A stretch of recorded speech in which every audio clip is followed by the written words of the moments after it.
Hello जी, नमस्ते, सत श्री अकाल सभी को। तो friends, welcome to history classes. My name is Manpreet Kaur. तो फ्रेंड्स, ये मेरा नेट एग्जाम से रिलेटेड यूट्यूब का हिस्ट्री का जो चैनल है, तो वहाँ पर हम प्रिपरेशन जो है नेट एग्जाम के सिलेबस के अकॉर्डिंग जितने भी मैंने कंटेंट यहाँ पर आपको प्रोवाइड करवाए हैं, उसी से रिलेटेड ही यहाँ पर हमारी प्रिपरेशन जो है वो चल रही है। तो आज भी कुछ ऐसे ही टॉपिक लेकर आई हूँ, एशियन हिस्ट्री से ही है, क्विक एंड शॉर्ट वे में है। तो जो आज टॉपिक है, ये हमारा जो पिछली वीडियो में जो टॉपिक हमारे चल रहे हैं उसको ही आज आगे कंटिन्यू करेंगे। तो जो टॉपिक चल रहे हैं उसके बारे में थोड़ा सा एक ओवरव्यू ले लेते हैं कि कौन कौन से टॉपिक हैं। तो जैसे कि ये टॉपिक है जिसमें कि प्राचीन भारत के प्रमुख जो धार्मिक आंदोलन आ जाते हैं, उसमें क्या क्या चीजें हमने जो कर ली हैं और जो हम आगे करेंगे। तो हमने छठी शताब्दी ईसा पूर्व के प्रमुख संप्रदाय जो थे, तो उनको कवर अप कर लिया है। बौद्ध धर्म के बारे में भी पूरी तरह से हमने जो है वो जान लिया है। यहाँ तक पूरा कवर हो गया है। जो हम चीजें आज टॉपिक कंटिन्यू करेंगे आगे, वो है जैन धर्म के बारे में। तो जैन धर्म, उसके बाद भागवत धर्म जो जिसको कि वैष्णव धर्म कहते हैं, और शैव धर्म। तो ये टॉपिक है, तो ये हम आगे कंटिन्यू करेंगे। तो प्लीज, अगर आप मेरे इस चैनल के साथ जुड़े हुए हैं जो लोग, तो उनका धन्यवाद, थैंक यू। और जो न्यू है तो प्लीज सब्सक्राइब जरूर कर लीजिएगा। अगर आप ऐसे ही जो अच्छे अच्छे टॉपिक अपनी प्रिपरेशन करना चाहते हो, तो प्लीज चैनल को सब्सक्राइब कर लेना, बेल आइकन को प्रेस कर लेना, ताकि आपको जो नोटिफिकेशन है टाइम पर मिलता रहे और आपकी प्रिपरेशन भी ऐसे ही अच्छे वे में होती रहे। तो फ्रेंड्स, अगर आप और ज्यादा कंटेंट चाहते हो, और ज्यादा आप मटेरियल चाहते हो लर्निंग के लिए, तो नीचे जो लिंक दिया गया है वीडियो के नीचे डिस्क्रिप्शन में, तो वो है अनअकैडमी का। तो मैं ये नहीं कहूंगी कि आप वहां पर जाकर फॉलो करो, वहां पर सब्सक्रिप्शन लेकर वहां पर स्टडी करो। नो, ऐसा कुछ भी नहीं है। मेरे वहां पर क्या है कि मेरा प्रोफाइल है, वहां पर एजुकेटर हूँ, और वहां पर क्या है कि मेरे फ्री कोर्सेज है। जो फ्री कोर्सेज हैं, अगर आपने अन अकेडमी का जो कह लो कि ऐप डाउनलोड किया हुआ है, तो आप जाकर वहां पर देख सकते हो कि सेल्फ स्टडी जहां पर आती है, वहां पर अदर कोर्सेज वाला ऑप्शन होगा। सेल्फ स्टडी में जाकर अदर कोर्सेज, वहां पर आप अगर मेरा नाम मनप्रीत कौर वहां पर आपको मिल जाएगा, तो वहां पर आप जाकर देख सकते हो कि मेरे जो कोर्सेज है, फ्री वाले कोर्सेज हैं, कोई भी पेड कोर्सेज वहां पर मेरा नहीं है। तो फ्री कोर्सेज में बहुत सारा कंटेंट अवेलेबल है, आप जाकर वहां पर देख सकते हो। वहां पर आप उनके स्क्रीनशॉट लेकर जो अपनी मटेरियल जो आप स्टडी कर रहे हो, जो जो चीजें वहां पर आपको चाहिए वहां पर अवेलेबल है, तो वहां पर जाकर आप देख सकते हो और प्रिपरेशन अच्छे वे में अपनी कर सकते हो। एमसीक्यू सीरीज भी वहां पर दी हुई है, वहां पर आप उनको लगाकर देख सकते हो, अटेम्प्ट कर सकते हो। तो ये सब चीजें प्लीज आप अगर और अपनी स्टडी को एनहेंस करना चाहते हो, अपनी प्रिपरेशन को और अच्छे वे में करना चाहते हो, तो देख सकते हो वहां पर जाकर। यहाँ पर तो मैं आपको चीजें जो है रिलेटेड स्टार्टिंग से जो चीजें है वो वहां पर आपको प्रोवाइड तो करवा ही रही हूँ। तो यहाँ पर भी आप प्लीज फॉलो जरूर कर लेना, सब्सक्राइब कर लेना चैनल को, कि आपको यहाँ पर भी जो मटेरियल है वो मिलता रहे। तो चलिए, आज हम आगे अपने टॉपिक की तरफ बढ़ते हैं। तो जानते हैं कि आज हम जो जैन धर्म के बारे में क्या क्या चीजें जानेंगे। तो ये रहा जैन धर्म के बारे में। आज हम उनकी जो शिक्षाएं हैं, तो जैसे कि हमने स्टार्टिंग का जो कर लिया था जैन धर्म के बारे में, कि क्या जो था उनका ओवरव्यू, जो कह लो कि उनके स्वामी महावीर जो थे उनके बारे में हमने जाना था। तो आज हम उनकी शिक्षाओं के बारे में जानेंगे। तो पहले क्या जो शिक्षाएं थी, उसमें क्या बताया था कि संसारिक तृष्णा में बंधन से मुक्ति को मोक्ष, जो निर्वाण, उसको वो कहा। और मोक्ष जीवन का अंतिम लक्ष्य बताया है, कि मोक्ष ही जो है वो अंतिम पड़ाव माना गया है। तो कर्म ही पुनर्जन्म का कारण है, और कर्म फल से विमुक्ति ही निर्माण प्राप्ति का साधन है। कि जिस प्रकार का मनुष्य जो है वो कर्म करता है, उसी प्रकार का उसको जो फल है वो भी उसको उसी प्रकार ही मिलता है। तो पुनर्जन्म का कारण भी वही कर्म के आधार पर ही माना गया है। जैन धर्म के अनुसार कर्म फल से मुक्ति के लिए त्रिरत्न का अनुशील आवश्यक है। तो त्रिरत्न बताए हैं उन्होंने, कौन कौन सा है? समक्य दर्शन, समक्य ज्ञान और समक्य आचरण। सत्य में विश्वास समक्य श्रद्धा है, सप्रत शंका विहीन और वास्तविक ज्ञान क्या है? समक्य ज्ञान है। जीवन का समस्त इंद्रिय विषयों में अनासक्त होना, उदासीन होना, सुख दुख होना, ये समक्य आचरण है। तो ये इतना इंपॉर्टेंट है, जैसे इनको पढ़ लेना कि क्या क्या उसके बारे में जो बताया गया व्याख्या है। फिर आ जाता है त्रिरत्नों में सर्वाधिक बल किस पर दिया गया है? अपने आचरण पर, समक्य आचरण पर दिया गया है, कि पंच महाव्रत इसी का ही अंग है। आचरण शुद्ध होना चाहिए। तो जैन ग्रंथ जो है अचरंग सूत्र में महावीर स्वामी की तपस्या का वर्णन मिलता है। इसके 6 द्रव्य हैं। इसमें क्या पहले आ जाता है? जीव, पदगल, भौतिक तत्व जो होते हैं वो, धर्म आ जाता है, अधर्म होता है, आकाश आ जाता है और काल आता है। तो ये 6 द्रव्य बताए गए हैं जैन धर्म के बारे में। उसके बाद आ जाता है काल अनिष्टकाय द्रव्य, जबकि अन्य 5 अस्तिकाय द्रव्य हैं। तो 3 स्रोत आ जाता है जिसमें कि प्रत्यक्ष, अनुमान और शब्द। तो ये 3 जो है ये क्या है? 3 स्रोत है, इंपॉर्टेंट है ये भी। 5 जो प्रकार, ज्ञान के प्रकार के जैसे, जिसमें कि पहले मति आ जाता है, श्रुति आ जाता है, अवधि, मन प्राय और कैवल्य। क्या है? मति क्या होता है? इंद्रियों और जन ज्ञान, जो इंद्रियों पर, जो इंद्रियों का ज्ञान अर्जित करना। श्रुति जो श्रवण ज्ञान जो होता है। अवधि दिव्य ज्ञान और दूसरों के मन का ज्ञान जो मन प्राय। और कैवल्य पूर्ण ज्ञान, जो सर्वोच्च ज्ञान जिसको कैवल्य प्राप्त हो जाता है, मोक्ष, कैवल्य वो। तो मोक्ष की ओर जो बढ़ते हैं, पहले कैवल्य प्राप्त करके फिर मोक्ष की तरफ बढ़ते हैं। मोक्ष के बाद व्यक्ति के जीवन मरण के चक्र से मुक्ति मिल जाती है, अनंत तृष्टि को प्राप्त कर लेता है। अनंत को वो प्राप्त कर लेता है। तो इसके भी क्या कुछ प्रकार बताए गए? अनंत ज्ञान, अनंत दर्शन, अनंत शक्ति बल, जिसको कि फिर अनंत सुख, आनंद। ये जैन धर्म का तत्व मीमांसा का सिद्धांत अनेकांतवाद कहलाता है। ज्ञान मीमांसा का सिद्धांत साम्यवाद और सप्तभंगीय कहलाता है, और साम्यवाद ज्ञान की सापेक्षवादी का सिद्धांत है। फिर अनेकांतवाद यथार्थवादी व सापेक्षवाद बहुलवाद है। तो ये इतना इंपॉर्टेंट नहीं है।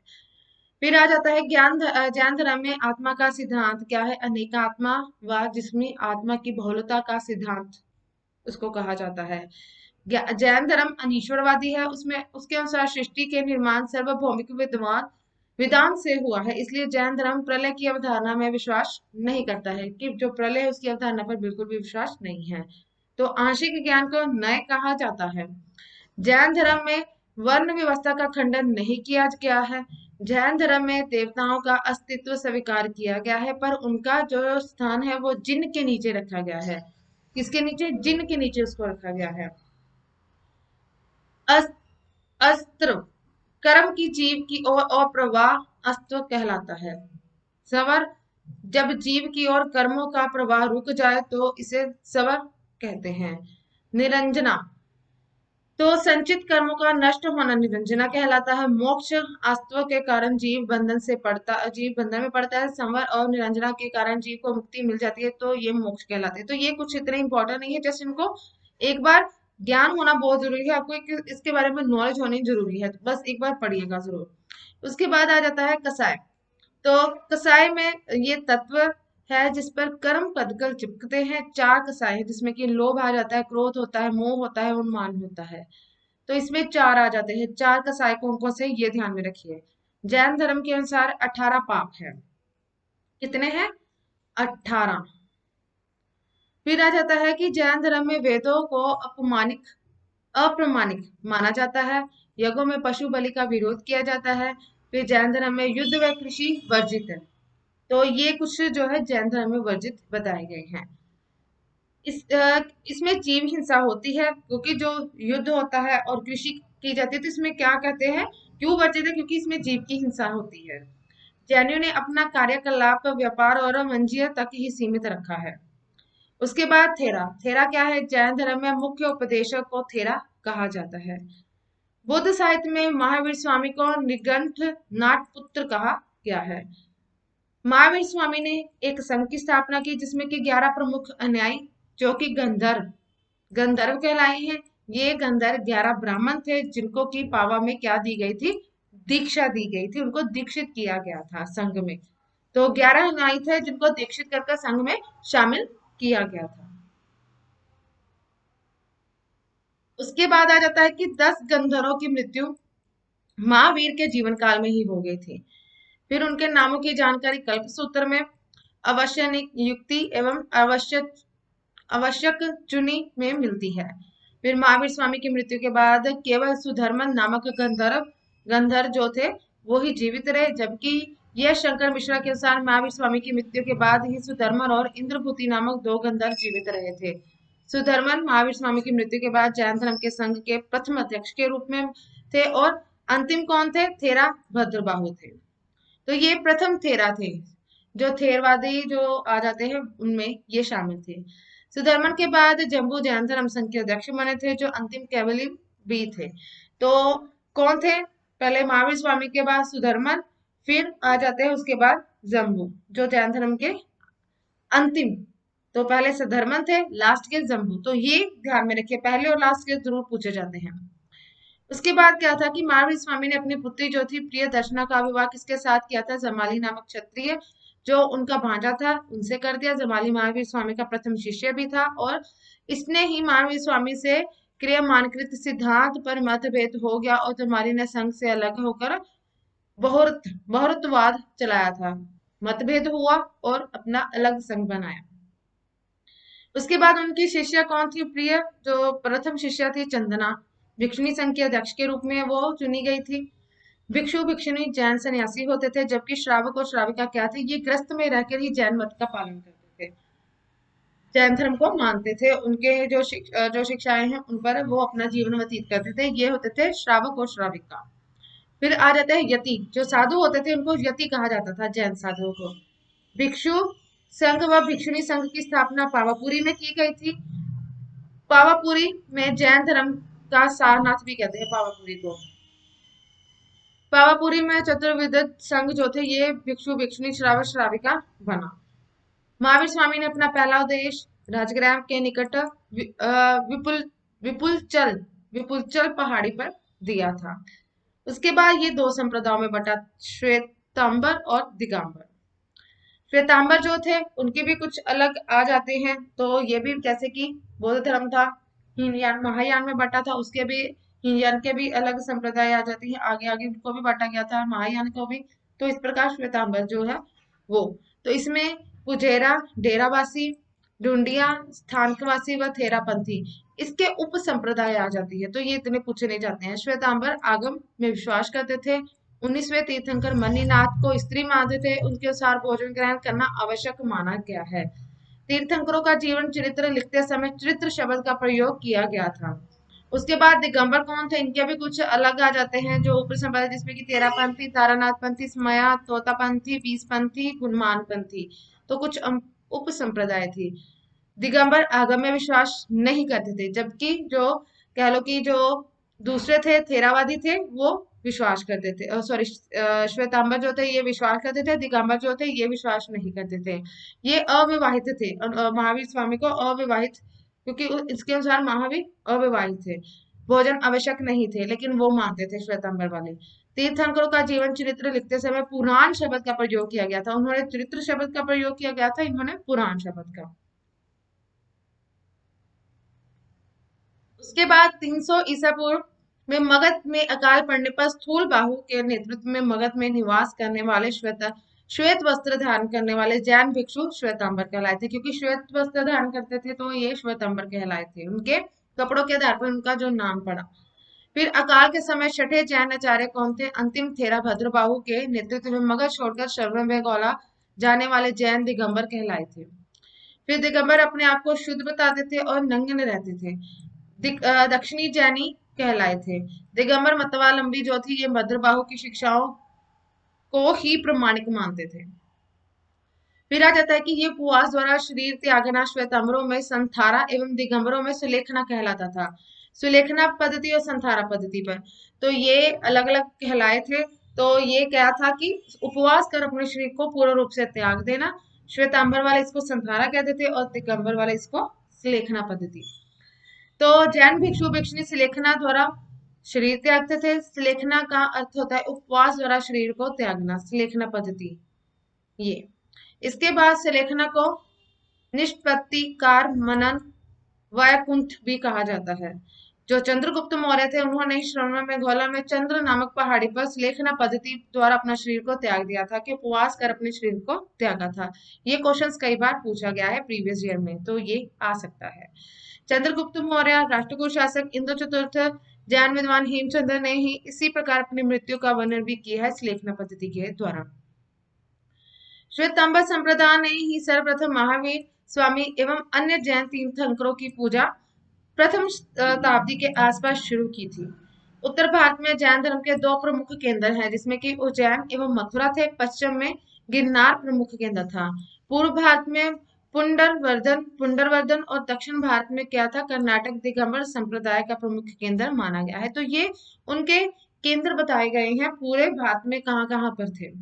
फिर मथुरा का जो कंकाली टीला जो है, ये भी जैन धर्म से संबंधित था, ये भी आता है, ये भी क्वेश्चन पूछा गया है। कंकाली टीला मथुरा के पास स्थित कंकाली टीला के अनेक जैन मूर्तियां, यक्ष यक्षिणी की प्रतिमाएं भी प्राप्त हुई हैं। ये भी प्रीवियस ईयर में पूछा गया है, तो ये ध्यान में रखिए। आगे रहता है कि मथुरा के पास वही जैन मूर्तियां और यक्ष यक्षिणी की प्रतिमाएं प्राप्त हुई हैं। फिर प्रथम शताब्दी में यपनीय नामक जैन संप्रदाय की स्थापना कल्याणगढ़ में श्वेतांबर साधु कलश ने की थी। यपनीय संप्रदाय श्वेतांबर व दिगंबर का ही मिश्रण है। उसके बाद गुजरात के जो चालुक्य शासकों ने जैन धर्म को संरक्षण दिया, जिससे 11वीं और 12वीं शताब्दी में जैन धर्म गुजरात और राजस्थान में भी लोकप्रिय हुआ। फिर दिलवाड़ा जो माउंट आबू में है, उसमें आदिनाथ और नेमिनाथ आदि तीर्थंकरों के क्या है, मंदिर मिलते हैं, तो ये भी इंपॉर्टेंट है। जैन धर्म में 4 वर्ग, जिसमें कि शिक्षा, अन्य चिकित्सा तथा आवास के सिद्धांत जैनियों के लोकप्रिय थे। इंपॉर्टेंट है ये भी। दक्षिण भारत में गंग, कदम्ब, राष्ट्रकूट, चालुक्य आदि राजाओं ने जैन धर्म को प्रश्रय दिया था। फिर ऋग्वेद में केवल 2 तीर्थंकर, जिसमें कि ऋषभदेव और अष्टनेमी का उल्लेख वो मिलता है। किसमें? ऋग्वेद में। ऋग्वेद में सिर्फ 2 तीर्थंकरों का उल्लेख मिलता है, ऋषभदेव और अष्टनेमी। तो जैन ग्रंथ जैसे कि उत्तराध्याय सूत्र के अनुसार 12 तीर्थंकर अष्टनेमी भागवत धर्म के वासुदेव कृष्ण के समकालीन थे। उसके बाद आजीवक संप्रदाय जीवनचर्या तप विधान में जैन धर्म के समान थे। आजीवक संप्रदाय के संस्थापक मखली पुत्र घोषाल पहले महावीर स्वामी के साथ थे, बाद में उनके मतभेद होने के कारण उन्होंने अपना अलग संप्रदाय शुरू किया। दोनों की भेंट कहाँ पर हुई थी? नालंदा में हुई थी। ये इंपॉर्टेंट है, ये ध्यान रखिएगा। फिर आ जाता है कि विष्णु पुराण, भागवत पुराण में ऋषभ देव का भी उल्लेख नारायण के रूप अवतार के रूप में मिलता है, और भागवत पुराण में उन्होंने विष्णु का अवतार इनको कहा है।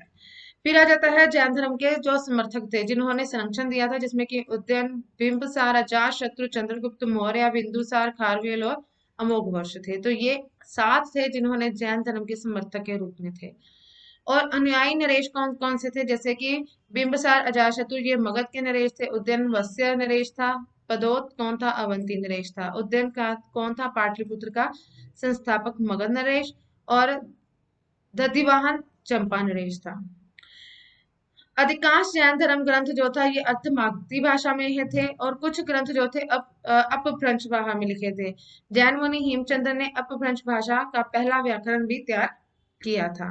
उसके बाद आ जाता है कि जो उनके धर्मोपदेश थे वो किस भाषा में थे? प्राकृत भाषा में थे।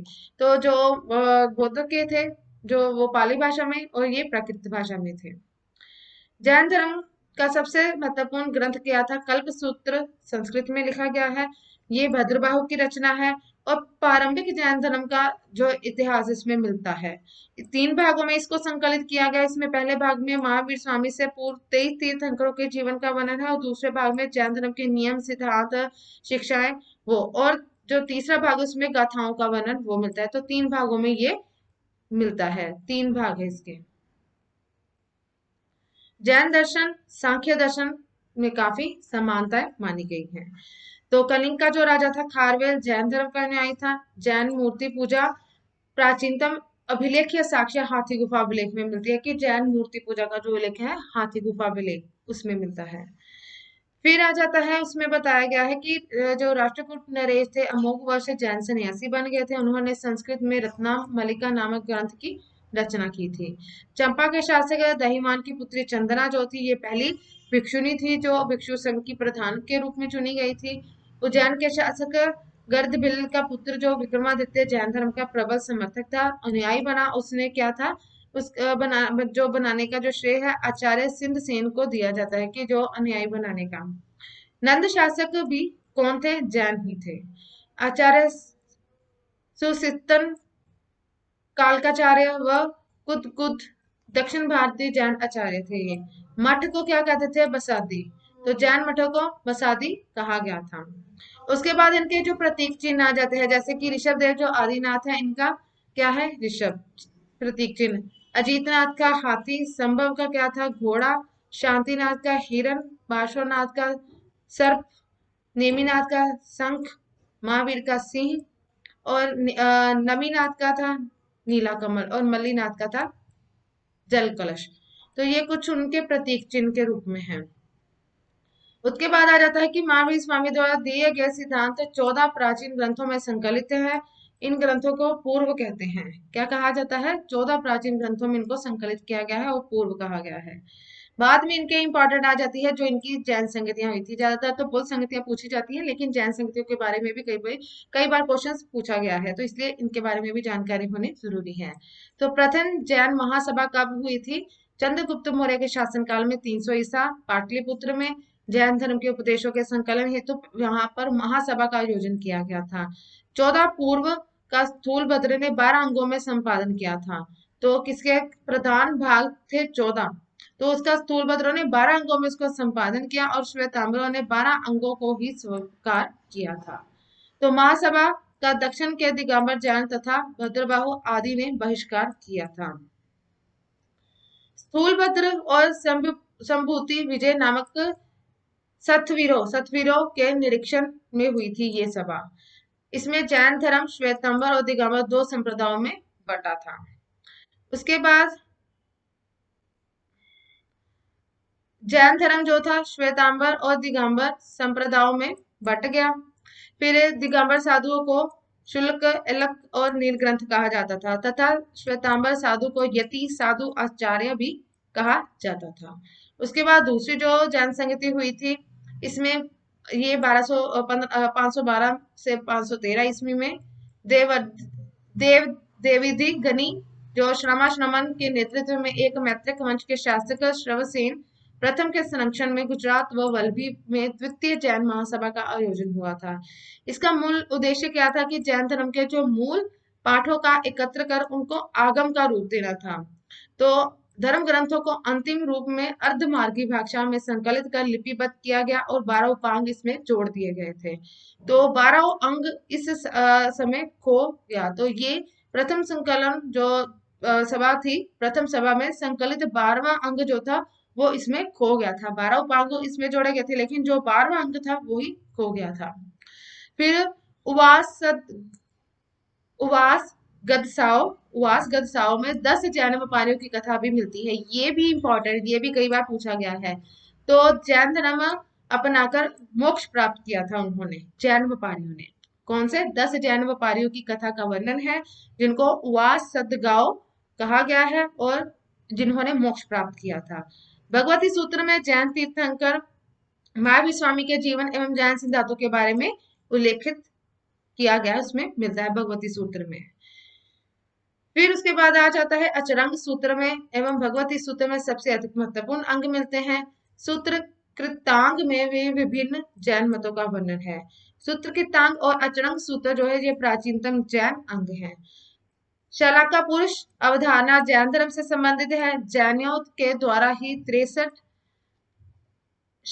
शलाका पुरुषों का उल्लेख मिलता है जिसमें कृष्ण को भी स्थान दिया गया है। फिर हेमचंद्र सूरी जो आ जाते हैं, हेमचंद्र सूरी ने ही त्रिष्टा शालाका पुरुष चरित्रम की रचना की थी जिसका परिशिष्ट क्या था? परिशिष्ट पर्व के नाम से जाना जाता है। किसने?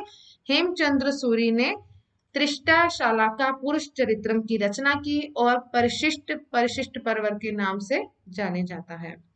प्रकृत भाषा में राम कथा के जैन स्वरूपांतर पौमचर्यम का उल्लेख विमल सूरी तथा जिसके समय किस समय? प्रथम शताब्दी का था। जिसका जो समय था प्रथम शताब्दी के समय ही ये इसका लेखक जो थे रामकथा के जैन रूपांतर उनका किया गया था। फिर जैन कवि स्वयंभू ने 7वीं सदी में पौमचर्यम जो पद्म चरित्रम उसकी रचना अपभ्रंश में की। अपभ्रंश में रामायण का जैन रूपांतर मिलता है। स्वयंभू ने उनको अपभ्रंश का वाल्मीकि भी कहा गया है। तो जो अपभ्रंश भाषा का विकास है प्रकृति के बाद हुआ था और प्रकृति एवं आधुनिक भाषाओं के बीच की इस अवस्था को अपभ्रंश कहा गया है। फिर आ जाते हैं जैन वास्तुकला। तो इनके रिलेटेड जो वास्तुकला क्या थी? श्रवणबेलगोला में जो कर्नाटक में चंद्रगिरी की पहाड़ियों पर स्थित गंग शासक जो थे राजमल चतुर्थ ने, उनके जो मंत्री थे चामुंडा राय ने 983 में गोमतेश्वर की 57 फुट ऊंची विशाल जो प्रतिमा का निर्माण करवाया। गोमतेश्वर या बाहुबली का महामस्तकाभिषेक महासमारोह उसी समय के प्रति 12 वर्षों तक मनाया जाता है। फिर स्कंदगुप्त के कहोम अभिलेख में जैन तीर्थंकरों की 5 प्रतिमाओं की स्थापना का भी उल्लेख मिलता है। उदयगिरी, उसकी जो बाघ गुफा में कुमार प्रथम जो थे उसके समय में एक लेख मिलता है जिसके अनुसार शंकर नामक एक व्यक्ति ने जैन तीर्थंकर की मूर्ति का वहां पर निर्माण करवाया था। उसके बाद आ जाता है दिलवाड़ा के संगमरमर से निर्मित आदिनाथ मंदिर का निर्माण गुजरात के चालुक्य शासक भीमदेव प्रथम ने उनके स्वमंत विमल शाह ने 1031 में करवाया था। फिर वस्तुपाल एवं तेजपाल ने 1230 में दिलवाड़ा के नेमिनाथ का मंदिर का निर्माण करवाया था। तो ये ज्यादातर इतने नहीं मिलते हैं, लेकिन यहाँ पर आपको प्रोवाइड करवा रही हूँ जैन धर्म की जो वास्तुकला के बारे में। बौद्ध वास्तुकला के बारे में तो आपको बहुत सारे टॉपिक मिल जाएंगे, लेकिन जैन वास्तुकला के बारे में कुछ कुछ ही मिलते हैं। फिर आ जाता है रणकपुरी जैन मंदिर, ये प्रसिद्ध था। ओसिया का महावीर जैन मंदिर भी प्रसिद्ध है। फिर काठियावाड़ गुजरात की गिरनार एवं पालीताना पहाड़ियों पर कई जैन मंदिर मिलते हैं। गिरनार का नेमिनाथ का मंदिर भी सबसे प्रसिद्ध है। गिरनार का संबंध जैन साहित्य के तीर्थंकर नेमिनाथ ने बताया गया है। उसके बाद आ जाता है कि उड़ीसा के पुरी जिले में भी उदयगिरी खंडगिरी में सबसे प्राचीनतम 35 जैन गुफाएं मिली हैं। ईसा पूर्व दूसरी शताब्दी के आसपास ये थी। और कलिंग नरेश खारवेल का हाथी गुफा अभिलेख में ये सब जानकारी मिलती है। उदयगिरी में रानी गुफा, भाग्य गुफा, गुम्फी, गणेश गुफा एवं हाथी गुफा की गुफाएं भी मिली है। खंडगिरी में नवगिरी गुफा और अनंत गुफा भी वहां से प्राप्त हुई है। ये जस्ट एक बार पढ़ जरूर लेना। शतरंज पहाड़ी 500 जैन मंदिर वहां पर मिले हैं, जहां का पालिताना जैन मंदिर प्रसिद्ध है। खजुराहो, खजुराहो से भी 10वीं और 11वीं सदी के जैन मंदिर मिले हैं। एलोरा से भी कई जैन जो गुफाएं हैं वो मिली हैं। इसमें इंद्र सभा की जो गुफा है वो प्रसिद्ध है। और बुर्दगिरी, शुतरंजगिरी, चंद्रगिरी और उर्जंतगिरी जैनों के पावन स्थल माने गए हैं। उसके बाद आ जाता है चंकेश्वरी देवी, संचय देवी जैन धर्म की प्रमुख देवियां हैं। कांसे की प्राचीनतम जैन जो तीर्थंकर मूर्ति चौसा से प्राप्त हुई है। फिर जैन धर्म लिशुओं का राजधर्म था, ये ध्यान में रखिएगा। लिशुओं का राजधर्म क्या था? जैन धर्म। सिंधु सोवीर के शासक उदय ने महावीर की चंदन काष्ठ जो निर्मित प्रतिमा वो बनवाई। राजकुमार अभय को महावीर स्वामी ने जैन धर्म में दीक्षित किया था। फिर पुरुषन पूर्व जैन धर्म से संबंधित है। हरिभद्र सूरी की जो है समराइच कहाँ में भारतीय व्यापारियों द्वारा कट्टा द्वीप की समुद्री यात्रा का भी वर्णन मिलता है। ये भी इंपॉर्टेंट है हरिभद्र सूरी की।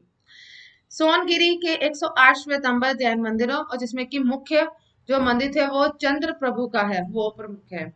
8 जो प्रकार के कर्म, 3 गुप्तियां व हिंसा महाव्रत के 5 समितियों का भी संबंध जैन धर्म से ही है। उसके बाद आ जाता है कि सिंधुसेन ने न्यायवर्ता की रचना की। फिर जैन ग्रंथ सूत्र कृतांग में भी सर्वप्रथम शतरंज के खेल का जो वर्णन है वो मिलता है। फिर जल मंदिर जो पावापुरी में स्थित जैन मंदिर है। उपमाद्वीप की प्रथम जैन प्रतिमा लोहीनपुर से मिलती है। और अयोध्या से टेराकोटा निर्मित जैन जो प्रतिमाएं हैं वो मिली है। और कौशाम्बी से बौद्ध व जैनियों दोनों की प्रसिद्ध तीर्थस्थली है। और जैनियों द्वारा बनाई गई प्रारंभिक जो मूर्तियां हैं, मृत्यु क्रियाएं जो है निषिद्ध कहलाती हैं। और कुर्चक जैन धर्म का संप्रदाय है। तो ये बहुत सारी चीजें जो है प्लीज आप इनको एक बार पढ़ जरूर लेना। ये कुछ अन्य चीजें हैं जो वास्तुकला के बारे में ज्यादातर इतनी मिलती नहीं है, लेकिन सभी चीजें मैंने आपको यहाँ पर प्रोवाइड करवाई हैं। तो होपफुली ये लेसन्स जो है आपको अच्छे लगेंगे। तो आज के लिए इतना ही। आज हमने जैन धर्म के बारे में जो सारा है वो कवर अप कर लिया है। नेक्स्ट में आपको जो बताऊंगी उसमें हम क्या है कि भागवत जो धर्म, वैष्णव धर्म आ जाता है, उसके बारे में जानेंगे। तो ये हम नेक्स्ट वीडियो में करेंगे। आज के लिए सिर्फ इतना ही, क्योंकि अगर आप वो भी करोगे तो बहुत ज्यादा हो जाएगा। तो इसलिए सिर्फ इतना ही। तो नेक्स्ट वीडियो में हम भागवत धर्म और शैव धर्म दोनों के बारे में जानेंगे। तो प्लीज सब्सक्राइब जरूर कर लेना। अगर आपको अच्छे लगे तो लाइक कीजिए, कमेंट कर जरूर बताइए, फ्रेंड के साथ शेयर कीजिए। और जो नीचे लिंक दिया गया है वहां पर जाकर आप और भी डिटेल वाइज जो चीजें हैं वो देख सकते हो। तो ऐसे ही प्रिपरेशन करते रहिएगा, और वीडियो देखने के लिए आप सभी का थैंक यू।